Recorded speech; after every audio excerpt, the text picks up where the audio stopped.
Looks to me like it's one of those days where we have not just one, but also a second upload. So let's begin. So I've just finished watching 90 Day Diaries and very interesting thoughts on these couples. So let's begin with the first one. The first one being a couple from God knows what season they were from, but I actually didn't see their season. But this is Corey and Evelin. So therefore, some of you may know even more information regarding the dynamics of their relationship. So bear in mind, everything that I'm going to say in this video is based on the context of what I'm seeing, not necessarily based on also added history of how their relationship has been. But right now in this video, all I can say is that Corey is simply moving mad. Let's dive into it. Like being polite, but I'm not gonna pretend to be their best friends when I know they don't like me. They just ignore me when they were talking. They worry about being around Corey's family again. I truly don't feel like I am welcome, and I just feel like because I'm not Mormon, they will not accept me. But I'm never gonna convert, and I'm never gonna be that good Mormon girl that they. Yeah, my mom's. So to give you guys some lovely folks some backstory here. So what's going on is that we know that they have not been living in the USA. They've been living in Ecuador, I believe. But nonetheless, though, they are now in a position where they're going to be moving to the States because the visa has come through. I believe it's the K1 visa and it's now the spousal visa, which is going to allow them both to move to America. But they obviously have to be there for a certain period of time before they can come back to Ecuador to visit any type of family. Now, with that being said, as you heard before, the relationship between Corey and Evelin, well, the relationship with Corey's family and Evelin isn't the best, purely because he comes from a Mormon background, so therefore his parents would rather him be with a religious girl from the same religion. But of course, that isn't the case. So I can understand that right now there's going to be a level of tension, shall I say, with the idea of the fact that she's going to have to spend more time around the family, which she said she doesn't have an issue with spending time with the family. It's more the issue with the fact that the family is an issue with her. But you see, Corey, he didn't tell her the full extent of them returning back to America, or at least her moving to America for the first time. Let's dive into it. House. In her house. So sorry, I'm just not telling you this. Would you not let me know this beforehand? Say. So this is what's happened here. She thought that they will be living in or staying in an Airbnb. Well, my apologies. They'll be staying in a spare home, okay? And this spare home is a home that is owned by Corey's parents. But that property has now turned into an Airbnb. And because it is now turned into an Airbnb, it means that obviously they cannot use it. Well, to be fair, they could use it. It just means the family would lose money. But it means they cannot. So instead, they're going to be staying in Corey's mom's house, which you can understand why Evelin would be very upset about this. One, because she knows the mother isn't a fan of her. But two, because Corey has told her this literally last minute. Pretty much as they are on their way to the airport, or I think soon as after they've just landed. Either way though, he didn't tell in advance. So I can understand her obviously being heavily frustrated with him keeping this a secret and not being 1000% transparent this whole time. With his mom, honestly, I don't think I'm even gonna get out of the car and go with him. Being able to stay here for 3 years is going to be really helpful for us to save so much money, and it will give me the opportunity to also mend the relationship with my family, but I know that Evelyn's not going to want to do it. Yes, Evelin is not going to take kindly to hearing that. Not only has she been blindsided with the fact that they're going to be staying with his mum, a mum that she believes is not a fan of her, but also on top of that, they're going to need to stay in this home for 3 years. And again, Evelin does not know this information. Honestly, Corey is doing himself no favors in any shape or form. Reminds me a little bit of Brandon, to be honest. Brandon's the kind of guy who's doing the same similar things to Mary. But at the same time, though, Mary's trash, so didn't really care for it. This is so messed up that Corey is just now telling me that we're gonna stay here for 3 years. There's no way I can do this. And the fact that he tells me in front of his mom is expected. And that's the thing. He tells her that they have to stay in his mum's house for 3 years in front of his mother, knowing she'd have no choice but to sit there and say, because it'd be very awkward for her to say what? It'd be very awkward for her to react the way she actually would want to react. So therefore, he's pretty much put her in a blender again. Honestly, the way Corey's going about things right now is far from healthy. And I can understand why Evelin is absolutely mortified. Well, in her words, pissed with him. I am so pissed right now. To me, it's just obvious that he planned for me to be at his mom's house since before we applied for the visa. He's trying to spend just lies. And this is the issue. The issue is that she now feels lied to. She feels that this man has not been 1000% honest with his own intentions. Which, to be fair, I can understand, because anybody would feel the same way that she feels. Do you see what I'm saying? Because the way obviously he's gone about things has not been nice in any shape or form, which is obviously not nice. But hey, this is the things that happen sometimes with some people when people are obviously doing things in ways that are not cool. But hey, let's continue. Or should I say, not transparent. To manipulate me into being here, and it's been just lies. The question is, would you feel manipulated? Because I know I would. I feel blindsided, I feel manipulated, I feel taken advantage of, I'd feel disrespected. I'd feel many, many negative things. That's all I can say for that. But either way though, how would you feel if you was in a position where you are now relocating to live closer to your partner's family, but you know your partner's family isn't necessarily the biggest fan of you, not because necessarily you're a bad person, which you may be, but more because of the fact that you do not believe or practice and will not convert to a religion that they believe in. But at the same time, you'd also argue and say to yourself, why would you marry into a family or marry somebody who has a family that wants you to convert, knowing that you won't, knowing that it's always going to create a very, unnecessary dynamic between yourself and the family when it comes to having an actual relationship. So there is that part too. Interesting. Either way though, let me know exactly how you would go about the situation itself. For me, it is nothing but a calamity and Corey should do better. But maybe you folks who have seen these two before may think, you know what, no, you have no idea what Evelyn is like. Evelyn is actually this person. She's actually quite a bad person, etc., etc. And that's the case, then hey, let me know. Because I know when I first made my comments regarding Paula, who's obviously now part of the new season of 90 Day Fiance, The Last Resort, which we will be reacting to tomorrow, a lot of you guys said, hold on a minute, what you don't understand, man, is that this woman has always been complaining. She's the reason why he's not working. And I was like, oh, damn, my bad. But let's dive into the next one. And this one here is all about Sam and Citra. Some of you may or may not know already that Sam allegedly relapses. Now, the reason I say allegedly is because even though Sam is the one that's come out to say that he relapsed, I just don't know if I fully believe this story to be true.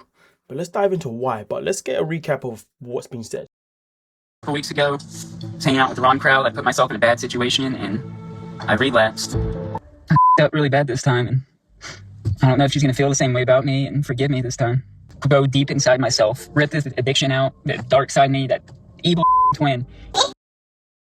So this is the thing, right? These two have been together for, I don't know, 2, 3, 4, 5 years. Time flies on 90 Day Fiance, right? And we do know that obviously he has a history with obviously being under substance. But since they've been together, he has not had a relapse in any shape or form. In fact, this man actually promised her father that he would never relapse, which to be fair, sometimes a promise could simply just be a promise but not actually have any depth towards it, which I fully understand. But why would he, after all this time, they finally got married, she's finally moved to the USA, they finally had a child, they're finally living in a house that they, I would assume, like. And then all of a sudden, out of nowhere, he goes out with some old friends that he knows that are bad for him out of nowhere and then relapses. I don't know. For me personally, something tells me that maybe this story here was made up just for them to be on the 90 Day Diaries, just to get a little bit of paycheck. Well, look at it this way. I would prefer that my conspiracy of this information not being true and it just being for show be true, because I'd rather my be true, because that means he hasn't actually relapsed. But let's continue, because obviously there's more to the story. Sam relapsed. It's really pissed me off because it's really betrayed me and my dad. Thinking a lot. I want to move to Indonesia, just me and Eris. I haven't told Sam about it and I don't know what he's gonna react upon. I do apologize. I paused myself rather than pausing the actual video. But as you heard there, she's talking about now relocating to Indonesia without Sam because of the relapse. But the thing that I could not take seriously was her facial expression. Now, some people may say that when people are nervous to tell someone something, it's hard for them to either keep a straight face, it's hard for them to have a serious face. Some people's face can unintentionally grin. Just pay attention again. And I don't know what he's gonna react about. You like it or not, but I really want us to move to Indonesia without you. Her face, her body language just wasn't convincing me. It's like they had to rehearse this whole scene time and time and time again just to get it right. And they thought, we'll just go this one because Citra just can't take this seriously. But listen, again, I could be wrong, and this man truly has relapsed. And if that's the case, well, then obviously shame on him, you know what I mean? And she has every right to feel how she feels. Should he get a second chance to be here, to be her husband, to be the father? listen, I do believe in second chances. Should he get a second chance to be with her? I don't know. Should he get a second chance to at least be a father? Absolutely.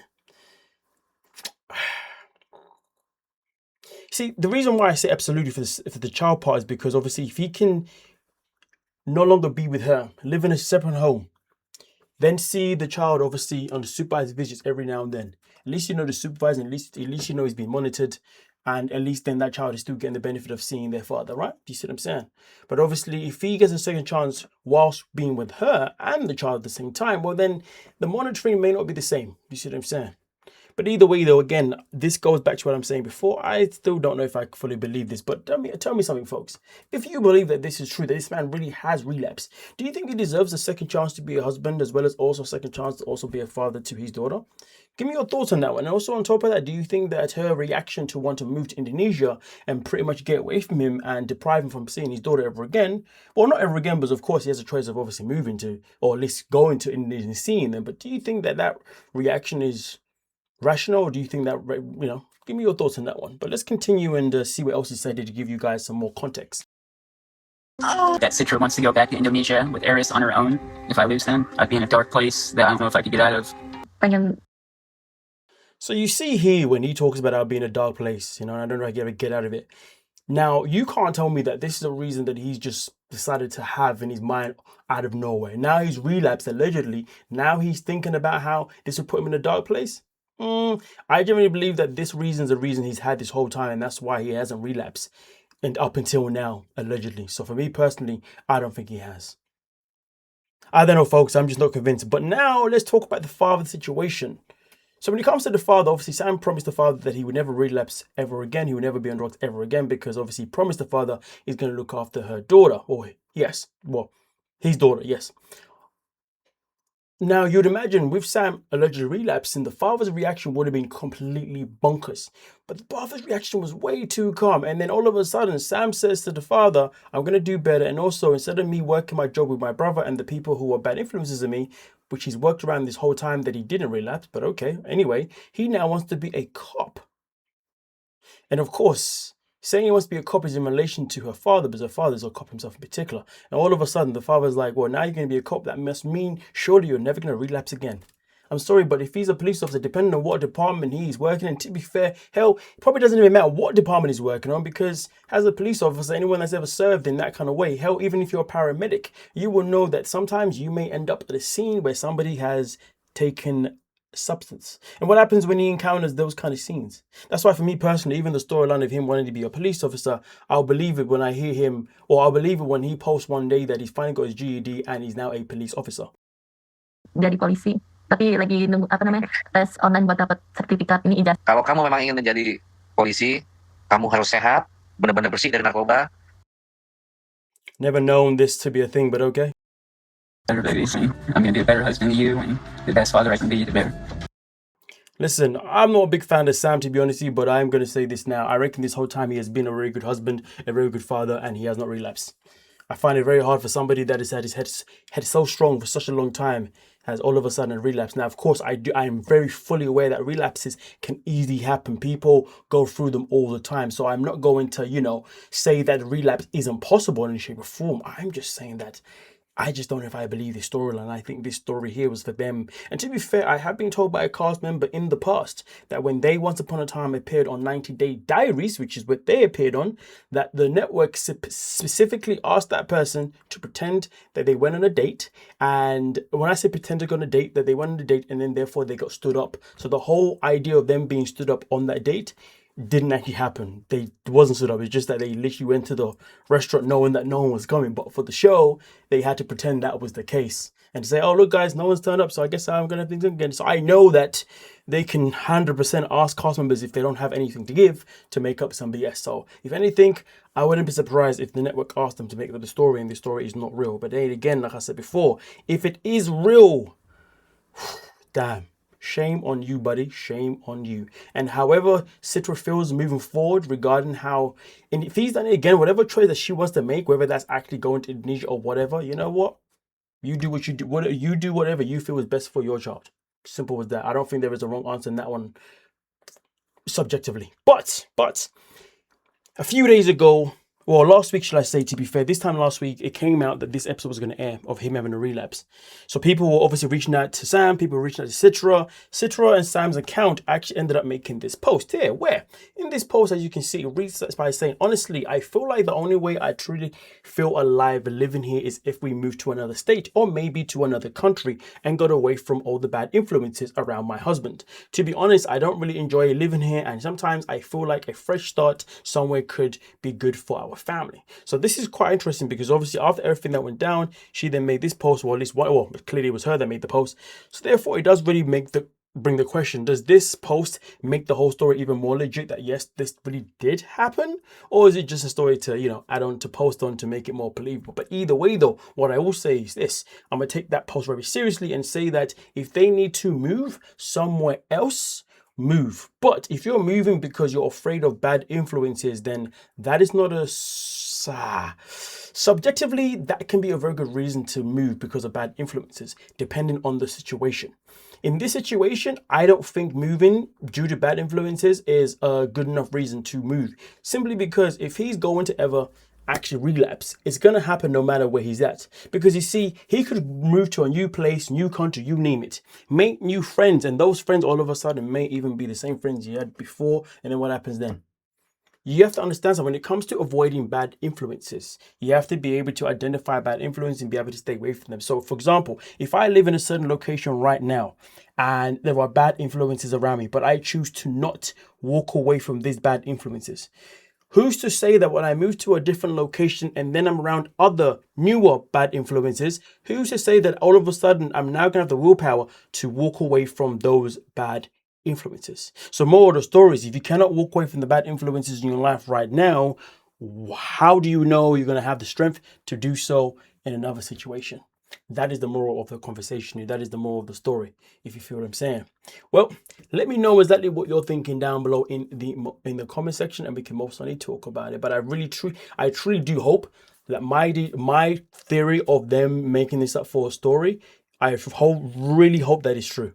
But I'd rather that be true, so therefore he hasn't actually relapsed, you know what I mean? But if he has relapsed, then hey, hope he doesn't do it again. That's all I can say for that one, you know what I mean? Because he's got a child now, and the child matters more than anything else.